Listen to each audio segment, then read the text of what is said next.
Hello guys and welcome to Steve Knows. You may have seen last night I put up a video and then very shortly after some really big news came out that I kind of touched on. So this is kind of an update for that video, but also to let you guys know that version 23 for the Oculus Quest is starting to roll out from this week. This could possibly be one of the biggest updates for the Oculus Quest. There's tons of new features and it's got some things that we were really excited for, such as the 90Hz refresh rate for our virtual reality headset. So the title of this one that Oculus put up on their blog is the first gift of the season, kind of hinting that there's more to come. Oculus Quest update adds 90Hz support natively, which means we don't have to do any messing around ourselves. It's just going to be there by default on the headset now for the Quest 2. A new fitness tracker, which is kind of the your copy, the Oculus Move, and more. So just scanning through this, because a lot of this is going to be covered in what the features that are coming in this update, so we will touch on them more in detail, but you can kind of get some imagery here that the Oculus Move is your new VR fitness friend. A lot of you choose to exercise in virtual reality on a weekly and even daily basis, even more if you're getting exercise in virtual reality without consciously thinking about it. We know VR is a very physical medium and it's great for kind of keeping fit, trying to redefine gamer bod.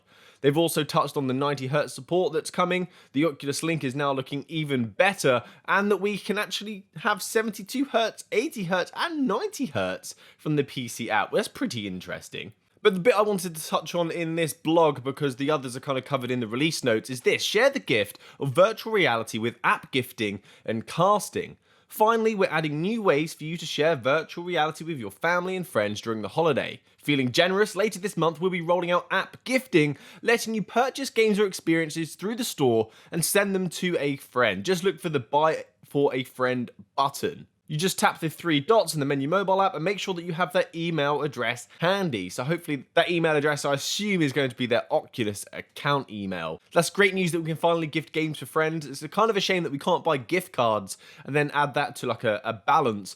So it's more of like an actual physical, tangible gift during the holiday season that we can put inside a card, but unfortunately not. I guess they're doing the gifting as well because, as they say here, a Black Friday sale is only a week away, so there is an opportunity to get some great deals on some virtual reality titles for Black Friday. So I assume that if you have a friend who doesn't really have any money, you can gift them a game, which is going to be nice. So we're going to look at the PC version release notes now. So this is rolling out from, as it says here, from the 13th of November. But this is a roll out, so not everyone gets it at the same time. Unfortunately, I don't have it. I've reset my headset loads. I'm still on version 21.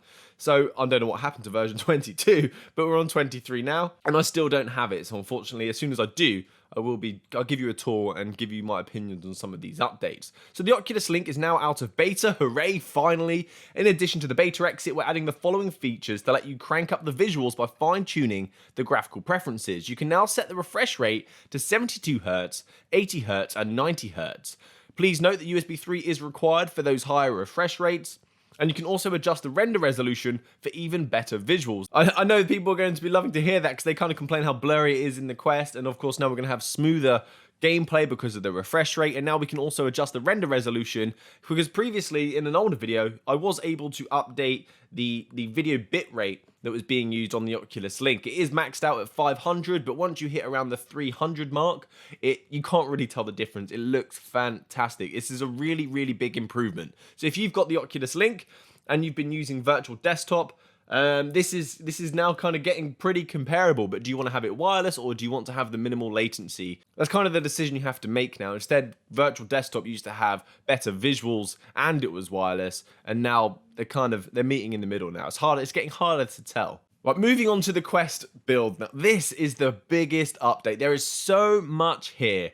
They've really gone all out in preparation for the holiday season. They really have. So starting off with the Oculus Move, this is the application, if you're into virtual reality fitness, that you can track your progress on playing virtual reality games, but not necessarily workout games. If you're playing something like Beat Saber, you can track your calories burned, how long you've been playing. If you're playing Arizona Sunshine, you can also track that. It's not necessarily workout games. It's just any kind of virtual reality game that supports this, because VR is very physical. So from slashing boxes in Beat Saber to mowing down zombies in Arizona Sunshine, you can now keep track of the estimated calories you burn and for how long you've been physically active across any app or game in VR with our new platform feature, Oculus Move. Oculus Move allows you to set daily goals and track progress based on estimated calories burned and time spent being physical. Please note, Oculus Move is rolled out gradually starting next week, so some users may not have this feature right away. So don't panic if you don't have it yet, it is coming, it is slowly coming, and some of you may be skeptical about using this app anyway because the additional data that's kind of being captured on you. But it is great to keep track and follow your progress. It definitely helps motivate you because virtual reality is a great motivator because you're actually playing a game. We're gamers. We want to play a game. And if we're working out at the same time, that's just an added bonus. So the Quest 2 frame rate is the next update. With this release, the Quest 2 headsets can now run natively at 90Hz by default. Fantastically. The higher frame rate has been shown to provide a smoother visual experience and improve your time spent in virtual reality overall. To start, system-level software will run at 90Hz. Additional app adoption is based on developer discretion. Developers will have full access to this feature as part of the upcoming SDK release. So what this means is that 90Hz is now available. Before, it was the experimental section where you could have menus, Oculus TV running at 90Hz. It's now native. That's what it's going to run at by default. But developers, if they want to make use of that 90Hz feature, it's something they're going to have to implement themselves. So if you've got a game that is going to support 90Hz and you've got this update, you may have to download a new update from that developer to enable this feature. Voice commands. This is something that I still don't have in the United Kingdom. I don't have voice commands still on my Oculus Quest, and I'm not sure why. I don't understand it. So you can now access your voice activity in your headset. This means you'll be able to view, hear, and delete your voice interactions whilst you're still in virtual reality. So to manage your voice activity, but on your Quest headset, settings, voice command, and then activity log. You'll be able to access your activity log from your mobile app from the Oculus website as well. So when you're saying certain commands, I guess that it's monitoring everything that you're saying and keeping track of all of these old commands, and you now have the ability to manage that logging. So voice dictation, this one I think is pretty interesting. So no automatic punctuation, no more saying comma or period when you want to add punctuation to your dictation. In this release, we've added automatic punctuation and capitalization to your voice dictation, making it easier and more efficient to type with your voice.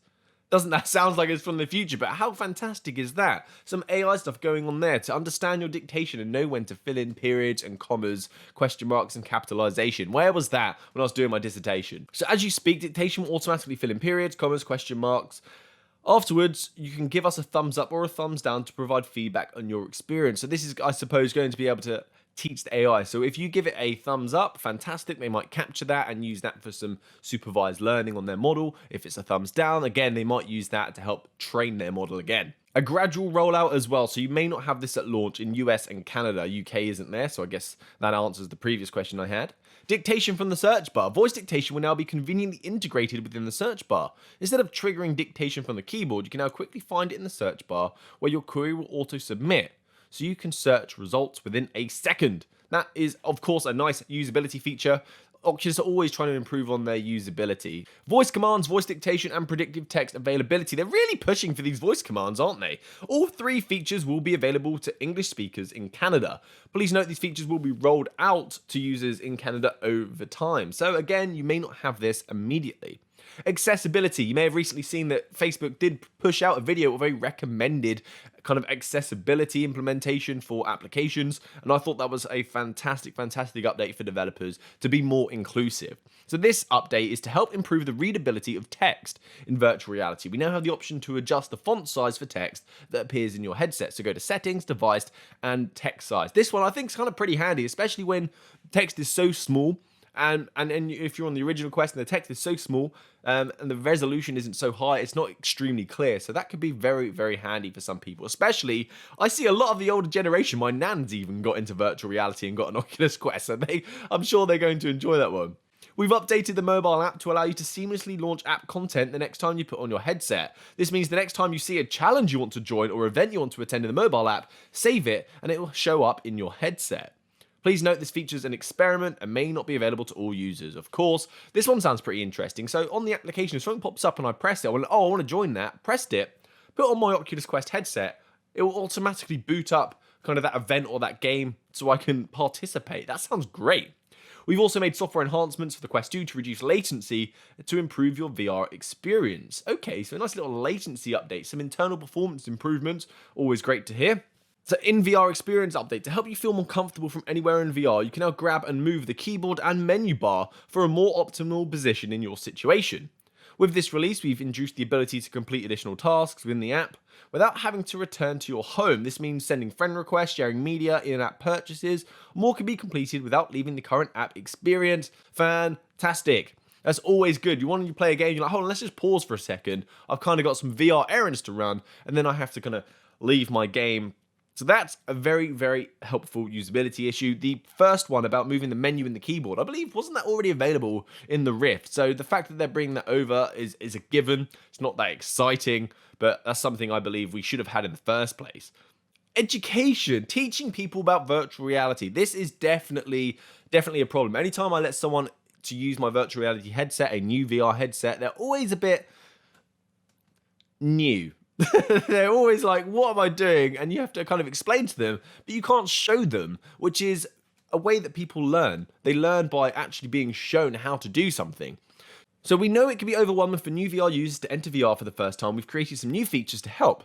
Getting to know your Quest, a series of mini tutorial experiences to introduce you to the basics of VR, a progress bar so you can see what tutorials you completed and what to do next, achievements because we need to reward you. Well done! That last line's a bit concerning, isn't it? Please note, these features are part of an experiment. Oh, but no. The browser update. You can now seamlessly upload and download files to and from your headset via the browser. Upload a video to YouTube, download photos from Dropbox, and share files on Google Docs without having to leave VR. How amazing is that? That the browser, we can now upload and download files. It may be possible, if we can download files and then move them around in the headset, that we can start side-loading content without actually having to plug it into the computer anymore. So I might have to experiment with that once I've got that. But what a great update, especially if you want to share your content, you were playing a game, you can just upload it straight to YouTube. So bug reporting, we've introduced the ability to let us know when something isn't working. Fantastic, because it's very common. There was an update, I think it was around version 15.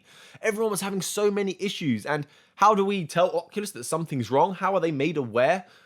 Well, we had to contact Oculus support and write an email. That's not convenient. So that's very handy, especially from a user perspective. The VR community, you guys are very, very active. So if something's wrong, we share it with each other and we make a point about it so it can get resolved faster.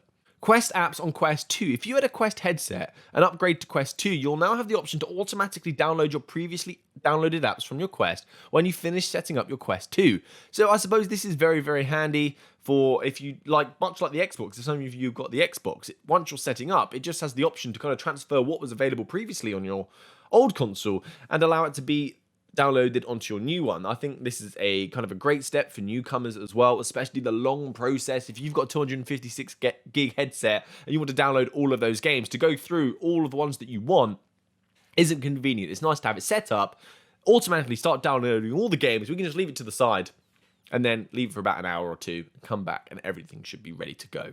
Quest, we've improved the pixel density for Quest, leading to improved image resolution. This enhancement's for the first generation Oculus Quest only. Interesting. That's something I'm going to have to go check out. An visual update for the Oculus Quest 1. I need to check that out. I do definitely need to check that out. Casting, you may have seen my previous video. You can now go to oculus.com/casting and you can cast from your headset to your PC if you're using a Microsoft Edge browser or Google Chrome. This is incredibly helpful for capturing gameplay content, for streaming content, for sharing content, and it seemed to be very, very well optimized. My latency was so low that I could almost play Beat Saber whilst listening to the audio of the cast, which previously using Google Chrome on my TV was just awful. I like this one. So when casting the Oculus app to an iOS Android device, you can now record what's being cast directly on the phone and where it will save on your device's camera roll. So I can capture content directly on my mobile phone, and then I can perhaps save that if I want to use it for editing, if I want to share it with people. It's just available on my phone, that's handy. It's pretty good. I can't complain with that one. Well, that's such a big update. So really, as a summary, we've got 90 Hz improvement for the Oculus Link and now natively on the Oculus Quest headset. We've got an Oculus Move VR tracking app. We've got voice commands, voice dictation, the mobile app where we can just boot up something from the mobile app as soon as we put our headset on, some VR experience changes. reduced latency inside the headset, some educational benefits, new browser features to upload and download apps, Quest Display 1 improvements, casting improvements. There's just so much here. What a great big update just before the holiday season hits. And then we're going to get gifting, so we can gift games to our friends and family. A nice little thank you for being here, and hopefully keep them occupied during this lockdown season. So please comment down below if you've got this update, if you've tried any of these features out, because I haven't got it yet, so I would like to hear your opinion. I'm interested to know. Can't wait till I do get it and try out some of these features, because some of them are pretty interesting. So please subscribe to the channel and join me for next time. Thanks for watching to the end of the video. Happy gaming, guys. Good day.